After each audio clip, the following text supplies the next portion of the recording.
Baik, Assalamualaikum warahmatullahi wabarakatuh. Yang terhormat Bapak Vicky selaku dosen mata kuliah Sistem Informasi Akuntansi kelas C. Jadi kami dari kelompok E akan mempresentasikan overview of transaction processing and enterprise resource planning system. Sebelumnya, perkenalkan nama saya Irmas Joningrum, NPM akhir 102. Perkenalkan, saya Fahri Mauli Atmaja, NPM akhir 89.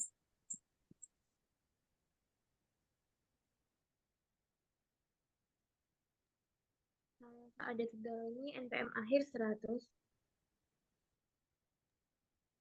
Perkenalkan, nama saya Meizara Nama Cahyani dengan NPM akhir 104.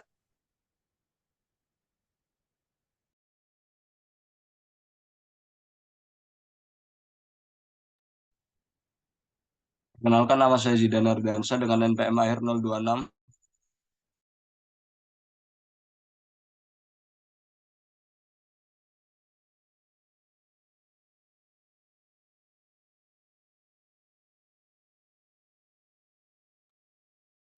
Yang pertama ada pendahuluan. Bab ini membahas mengenai siklus pemrosesan data dalam aktivitas bisnis dan informasi dari SIA. Bagaimana organisasi menggunakan data bisnis dalam SIA dan mengubahnya menjadi informasi yang berguna. Selain itu, membahas peran dan keuntungan ERP serta tantangan dalam menerapkannya.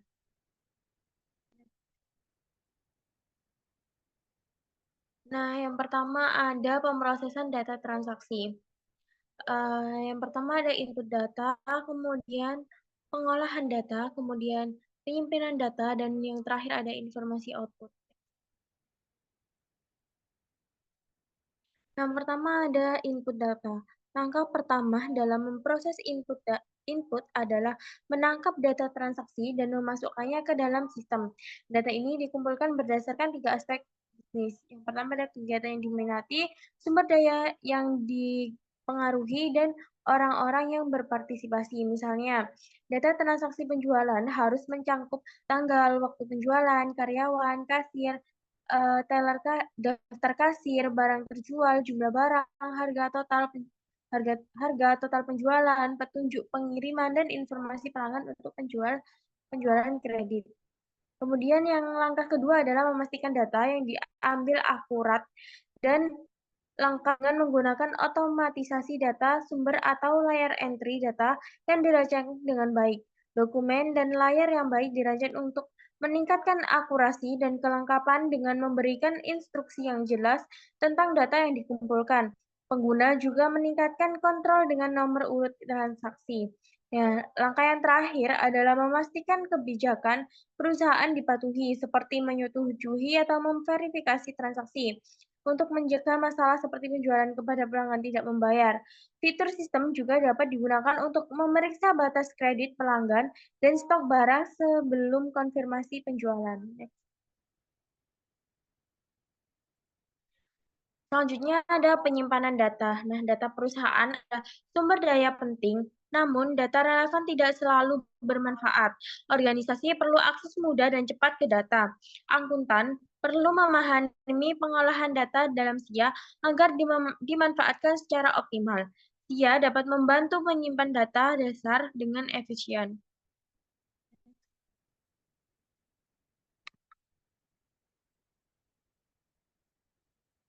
Nah, selanjutnya akan dilanjutkan oleh teman saya. Baik, untuk penyimpanan data, yang pertama yaitu dengan buku besar. Informasi akuntansi kumulatif akan disimpan dalam buku besar umum dan buku besar pembantu. Untuk buku besar umum berisi data ringkasan untuk setiap akun aset, liabilitas, ekuitas, pendapatan, dan beban. Buku besar pembantu berisi detail untuk setiap akun buku besar umum dengan sub-akun individual. Nah, perbedaan antara keduanya menunjukkan kesalahan pencatatan yang perlu diatasi untuk menjaga keakuratan data sistem informasi akuntansi. Yang kedua, dengan menggunakan teknik kode, data dalam buku besar disusun logis dengan teknik kode, yaitu pemberian nomor atau huruf pada item untuk klasifikasi dan pengaturan. Ada kode urutan, yaitu nomor berurutan untuk semua item. Kode blok, yaitu angka dicadangkan untuk kategori data tertentu. Kode grup, yaitu untuk mengkodekan item. Dan kode mnemonik, yaitu huruf atau angka untuk identifikasi. Pedoman kode harus konsisten, mempertimbangkan pertumbuhan dan struktur organisasi perusahaan. Yang ketiga, bagan akun. Nah, bagan akun adalah daftar nomor yang diberikan untuk setiap akun buku besar dalam sistem akuntansi. Nomor akun ini membantu menyusun data transaksi ke dalam akun yang sesuai dan mempermudah pembuatan laporan keuangan. Namun, penting untuk memiliki rincian yang cukup dalam bagan akun agar informasi organisasi terdokumentasi dengan baik. Nah, contohnya, jika hanya menggunakan satu akun untuk semua transaksi penjualan, sulit untuk memisahkan penjualan tunai dan penjualan kredit. Yang keempat, yaitu dengan menggunakan jurnal. Nah, data transaksi ini sering dicatat dalam jurnal sebelum dimasukkan ke dalam buku besar. Di dalam jurnal, akun dan jumlah yang akan menjadi debit dan kredit akan direkam. Jurnal umum digunakan untuk transaksi tidak rutin seperti pembayaran pinjaman. Sedangkan jurnal khusus untuk mencatat transaksi berulang seperti penjualan. Penjelasan tidak perlu ditulis untuk setiap entry. Penjualan kredit akan direkam di jurnal penjualan dan diposting ke dalam buku besar piutang usaha. Kolom post-ref menunjukkan waktu bukunya. Jurnal penjualan dicatat terlebih dahulu, kemudian diposting ke buku besar piutang usaha. Data penjualan diposting secara berkala ke buku besar.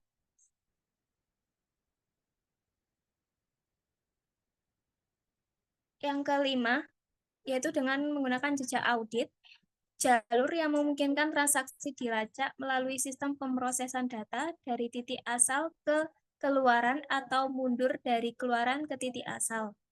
Jalur ini digunakan untuk memeriksa keakuratan dan validitas pencatatan buku besar dan melacak perubahan dalam akun buku besar dari saldo awal hingga saldo akhir.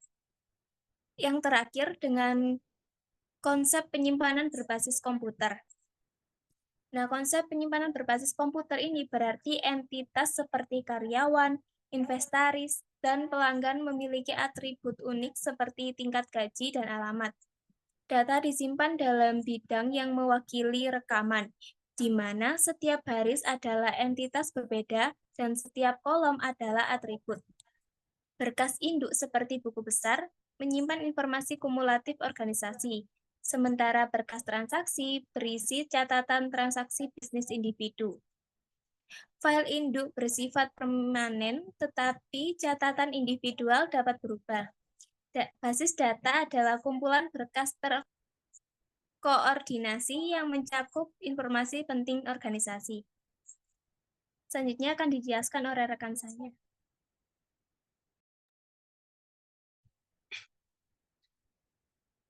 Oke, kita akan bahas materi mengenai pengolahan data. Nah, setelah data dimasukkan ke dalam sistem, data harus diproses agar basis data tetap mutakhir. Terdapat 4 jenis pemrosesan data yang berbeda atau disebut CRUD yang meliputi membuat data baru, contohnya itu menambahkan karyawan baru ke basis data pengajian. Kedua, membaca atau melihat data yang ada. Ketiga, memperbarui data yang telah disimpan sebelumnya. Keempat, menghapus data yang tidak diperlukan. Nah, pemutakhiran dilakukan secara berkala disebut pemrosesan batch. Nah, sementara pemrosesan waktu nyata memperbarui setiap transaksi saat terjadi untuk keakuratan dan kegunaan yang lebih baik dalam pengambilan keputusan. Nah, sebagian besar perusahaan memperbarui setiap transaksi secara real time, menjaga informasi tetap terkini untuk pengambilan keputusan yang lebih akurat. Ini memberikan keunggulan kompetitif. Dan pemrosesan batch online juga digunakan di mana data disimpan untuk diproses, kemudian dikombinasi dari keduanya meningkatkan efisiensi dan akurasi dalam pengolahan data. Bisa next.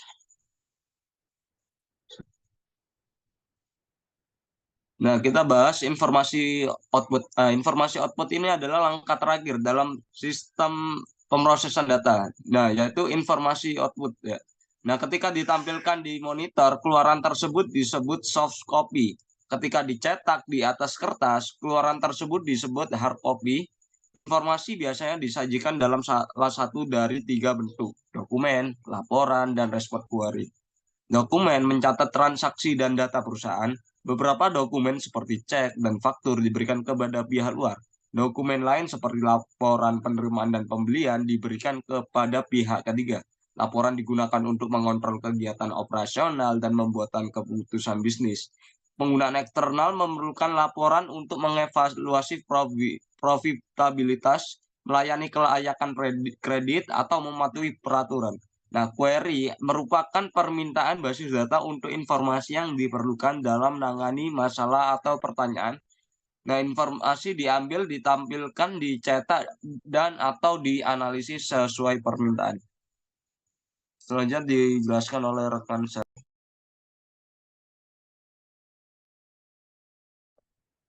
Baik, yang selanjutnya yaitu ada pemrosesan transaksi blockchain. Nah, dengan munculnya mata uang kripto, teknologi baru yang disebut blockchain mengubah cara transaksi keuangan serta berbagai jenis transaksi lainnya dicatat, diproses, dan disimpan.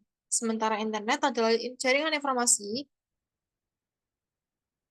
blockchain adalah jaringan nilai dan kepercayaan. Artinya, barang-barang berharga dapat dipertukarkan dengan cara yang aman dan terpercaya. Blockchain lebih dari sekedar basis data. Ini adalah cara baru untuk memproses, menyimpan, berbagi, dan mencari informasi. Kontrak pintar adalah kontrak biasa dengan ketentuan dan rincian yang disepakati yang dibangun dalam blockchain. Organisasi yang menggunakan blockchain dapat menetapkan aturan yang mengatur interaksi blockchain dengan penggunanya. Di antara aturan tersebut adalah siapa yang berwenang untuk meninjau, menimbang, menganalisis, dan mengaudit rincian transaksi blockchain. Interaksi ini dapat diotomatisasi dan disajikan kepada pengguna.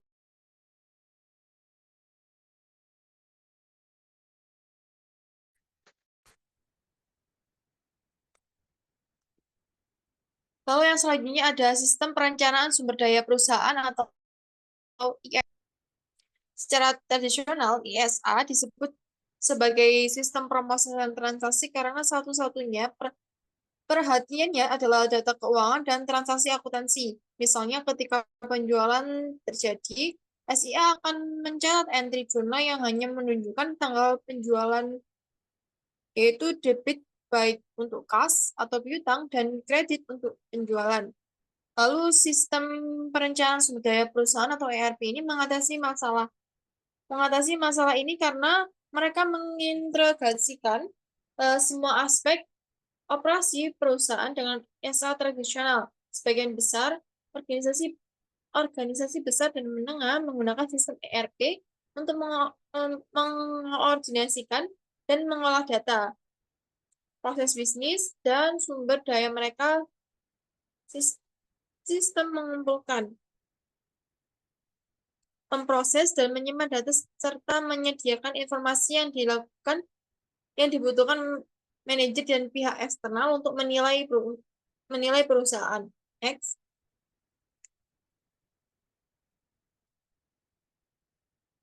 Lalu yang selanjutnya yaitu ada sistem ERP bersifat modular. Pertama yaitu ada keuangan, buku besar, dan sistem laporan.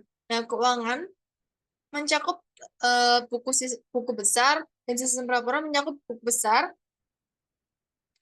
piutang, hutang usaha, aset tetap, penganggaran, pengelolaan kas, dan penyusunan laporan manajerial dan laporan keuangan. Lalu yang selanjutnya itu ada sumber daya manusia dan penggajian. Hal ini mencakup sumber daya manusia, pengajian, tunjangan karyawan, pelatihan, waktu dan kehadiran, tunjangan, dan pelaporan pemerintah. Lalu ada pesanan ke kas, siklus pendapatan,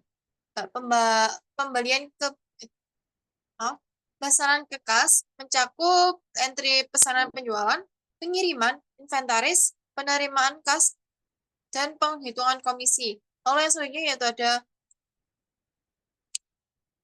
manajemen hubungan pelanggan. Manajemen hubungan pelanggan, penjualan, dan pemasaran ini mencakup komisi layanan kontak pelanggan dan dukungan pusat panggilan. Lalu ada alat sistem. Alat sistem ini mencakup alat untuk menetapkan data berkas induk, menentukan aliran informasi, kontrol akses, dan sebagainya.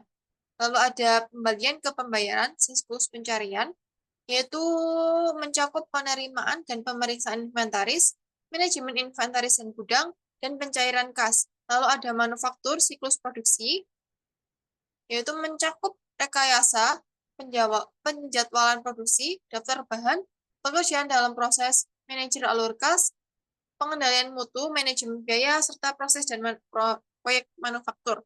Lalu yang terakhir yaitu ada manajemen proyek. Dan ini mencakup penghitungan biaya, penagihan, waktu dan biaya, unit kinerja, dan aktivitas pengelolaan. Next. Yang selanjutnya akan dijelaskan oleh rekan saya. Selanjutnya yaitu sistem ERP dengan basis data terpusat memberikan keuntungan signifikan. Yang pertama yaitu menyediakan tampilan tunggal yang terintegrasi dan menyeluruh atas data dan situasi keuangan organisasi. Kemudian, input data dicatat atau dikunci sekali, bukan beberapa kali saat data dimasukkan ke dalam sistem yang berbeda.